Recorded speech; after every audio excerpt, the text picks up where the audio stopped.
आज की short analysis में हम डिस्कस करेंगे कर्नेक्स माइक्रो सिस्टम स्टॉक के ऊपर। और दोस्तों, ये एक तरह का हमारा फॉलोअप वीडियो भी है। आज से ठीक 3 महीने पहले हमने हमारी चैनल पर ये स्टॉक के ऊपर एक डिटेल एनालिसिस वीडियो डाली थी, जहाँ पर ये स्टॉक को बॉटम से एक असेंडिंग ट्रायंगुलर चार्ट पैटर्न के थ्रू प्रेडिक्ट किया था। साथ ही साथ मल्टीपल पॉजिटिव फैक्टर्स की एनालिसिस करके अपसाइड में इसका टारगेट फोरकास्ट किया था 28 से 30% का। और जैसे हमारे अनगिनत स्टॉक के टारगेट हिट हुए, वैसे दोस्तों ये स्टॉक का भी टारगेट हिट हुआ। लेकिन दोस्तों, आज का जो वीडियो बनाने का मकसद वो ये है कि दोस्तों ये स्टॉक के अंदर एक और फर्दर फॉलोअप पैटर्न ब्रेकआउट हुई है, जो ये स्टॉक को करंट लेवल से और भी अपसाइड में 16 से 17% अपसाइड ले जाने के लिए रेडी है।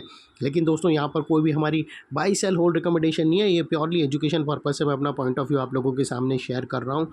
और जो लोग हमें पूछ रहे थे ये स्टॉक के बारे में, वो अपने एडवाइज़र को पूछकर यहाँ पर अपनी पोजीशन होल्ड कर सकते हो, स्टॉप लॉस के साथ ट्रेल करके अपसाइड पे प्रॉफिट राइड कर सकते हो। और यहाँ पर अगर किसी को फ्रेश पोजीशन बनाना हो तो परफेक्टली फाइन है, क्योंकि दोस्तों यहाँ पर जो रिसेंट करेक्शन आया था मार्केट में, उसके वजह से इसका RSI एकदम कूल ऑफ एरिया पे आ चुका है और नई पैटर्न ब्रेकआउट होने के ज़रिए यहाँ पर और अपसाइड में 15 से 18% ओपन हो चुकी है, जिसका फ़ायदा आप अपसाइड में ट्रेड करके ले सकते हो, लेकिन अपने एडवाइज़र को कंसर्न करके।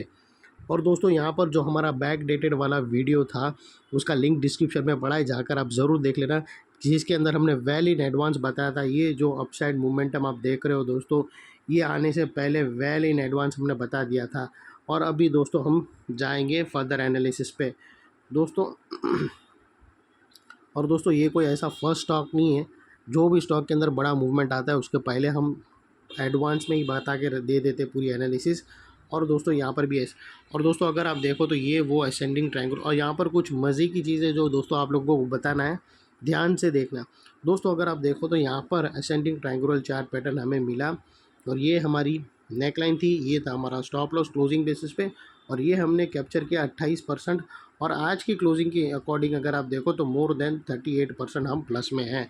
और दोस्तों, यहाँ पर अगर आप देखो तो यहाँ पर जो हमें क्लियर पैटर्न मिला है दोस्तों, एक हिसाब से अगर आप देखो तो वो एग्जैक्टली हूबहू सेम पैटर्न है, सेम स्ट्रक्चर है और same stage of Elliot wave है। दोस्तों, अगर आप देखो तो आप लोगों को पता चलेगा यहाँ से, ये जो अगर आप क्लियरली देखो ना दोस्तों, तो ये जो एरिया, ये जो ट्रायंगुलर पैटर्न बनी है, ये जो ट्रायंगुलर है, सेम वही ट्रायंगुलर पैटर्न यहाँ पर बनी है दोस्तों, सेम। और ये जो फॉल आया दोस्तों, यहाँ से ये जो फॉल आया दोस्तों, सिमिलर फॉल आया है दोस्तों, यहाँ पर सिमिलर पैटर्न है दोस्तों, हूबहू पैटर्न है, कुछ चेंजेस नहीं हुआ यहाँ पर। अगर मैं आप लोगों को ट्रायंगुलर डालकर बताऊँ तो आपको और भी क्लियर हो जाएगा दोस्तों। देखो, यहाँ पर भी असेंडिंग ट्रायंगुलर चार्ट पैटर्न है,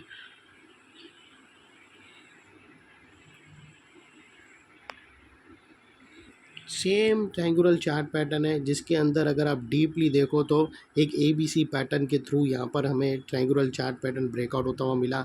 सेम वैसा ही डीप होके स्टॉक मार्केट यहाँ से आया, यहाँ पर भी ऐसे ही डीप होके नीचे आया, CABC और C एक्सटेंड T, यहाँ पर भी C वही एक्सटेंडेड C वेव मिली, और वही ट्रायंगुलर चार्ट पैटर्न। कुछ भी चेंजेस नहीं है दोस्तों, कुछ भी, खाली इतना है कि ये पूरा जो स्ट्रक्चर था, ये पूरा स्ट्रक्चर, ये बड़ा स्ट्रक्चर है और ये एक छोटा स्ट्रक्चर है। लेकिन अगर आप इनसाइड देखो तो एकदम हूबहू सेम स्ट्रक्चर है दोस्तों। और अभी फाइनली दोस्तों, ये जो इनसाइड रेंज है, ये तकरीबन 16% की रेंज है दोस्तों, और ऑलरेडी यहाँ से ब्रेकआउट हो चुकी है। अपसाइड सस्टेन मूव स्टार्ट करेगा तो स्टॉक 16% तक रनअप देगा। और वो लिहाज से दोस्तों, स्टॉक का जो फर्स्ट टारगेट निकल कर आता है वो तकरीबन 980 रुपीज़ से 980 का आसपास का आता है, 980 टू 1000 के बीच में। और यहाँ पर दोस्तों बीच में कुछ रेजिस्टेंस है जो ये स्टॉक फेस करेगा, जिसको हम ब्लू में कर देंगे। और बात कर लेते हैं स्टॉप लॉस की, तो दोस्तों यहाँ पर एक नियरेस्ट लोअर स्विंग है, वो आप अपने एडवाइज़र को पूछो और क्लोजिंग बेसिस पे स्टॉप लॉस रख सकते हो, जिसको हम रेड में कर देंगे। और यहाँ से फिर रिस्क टू रिवॉर्ड रेशियो इतना देखना दोस्तों, इतना मेक श्योर करना है कि आपका risk to reward ratio at least 1:2 या मिनिमम 1:1.5 या 1:1.25 से और नीचे नहीं होना चाहिए। और दोस्तों, फ़िलहाल ये यहाँ पर जो टारगेट की लाइन थी वो मैं निकाल देता हूँ। और हमारे जो न्यू कमर्स है उन लोगों को सिर्फ बताने के लिए दोस्तों, हमारे पुराने सब्सक्राइबर लोगों को तो अच्छी तरह से पता है, यहाँ पर ये जो हमारा डबल धमाका था वो कुछ इस तरह का है दोस्तों, कि ये फर्स्ट हमने डिसेंडिंग ट्रायंगुलर चार्ट पैटर्न निकाली, जिसका टारगेट 28% यहाँ तक हमने कैप्चर किया। उसके बाद दोस्तों ये सेकंड हमने प्रेडिक्ट करी और इसका टारगेट अपसाइड में 16 से 18% अंडर प्रोसेस में है। तो ये थी हमारी एनालिसिस दोस्तों। अच्छी लगे तो प्लीज़ चैनल को लाइक शेयर सब्सक्राइब करना, और अगर कुछ समझ में आवे। और दोस्तों आप लोगों को मैंने बताया था कि बहुत सारे पैटर्न होते हैं ऐसे जो सिमिलर पैटर्न बनाते बनाते आगे जाते, वो ये उसी का ही एक नमूना है, उसी का ही एक एग्जांपल है कि यहाँ पर वही सिमिलर पैटर्न और इसने करेक्शन। और दोस्तों कभी ऐसे मौका मिलता नहीं था, इसने अगर आप देखो ना तो यहाँ पर दो बड़ी चीज़ सेम बनी। उसको दोस्तों करेक्शन पैटर्न भी इसने सेम दिया और उसने दोस्तों पॉजिटिव पैटर्न भी सेम दिया, इम्पल्स पैटर्न भी। अगर बहुत सारे स्टॉक ऐसे होते हैं ना जो ब्रेकआउट्स पैटर्न सेम देते रहते हैं लेकिन करेक्शन कोई कोई देता है, यहाँ पर दोस्तों करेक्शन पैटर्न भी मिला। मैंने बहुत सारे ऐसे स्टॉक देखे हैं और हमारी जब टीचिंग होती थी तो हमें भी यहाँ पर ऐसी एनालिसिस मिलती थी जहाँ पर करेक्शन पैटर्न भी और ब्रेकआउट पैटर्न भी दोनों सिमिलर होते हैं, और यहाँ वही चीज़ हुई है।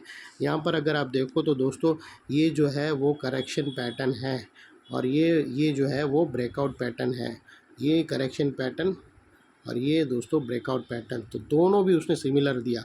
बहुत से लोग ऐसे होते हैं, चार्ट ऐसे होते हैं, लोग नहीं सॉरी, बहुत से चार्ट ऐसे होते हैं जो पैटर्न दर पैटर्न सेम देते रहते हैं। असेंडिंग ट्रायंगुलर तो वापस असेंडिंग ट्रायंगुलर, वापस असेंडिंग ट्रायंगुलर।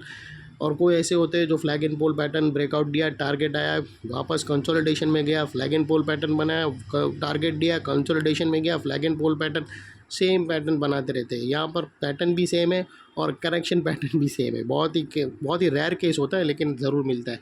तो ये थी दोस्तों कुछ डिफरेंस और आया तो मैंने आप लोगों को बताया। जनरली ये जब हम इलियट वेव करते हैं तो उसके अंदर ये सब एनालिसिस आती है। ये थी हमारी एनालिसिस दोस्तों। अच्छी लगे तो प्लीज़ चैनल को लाइक शेयर सब्सक्राइब ज़रूर करना। थैंक यू, जय हिंद।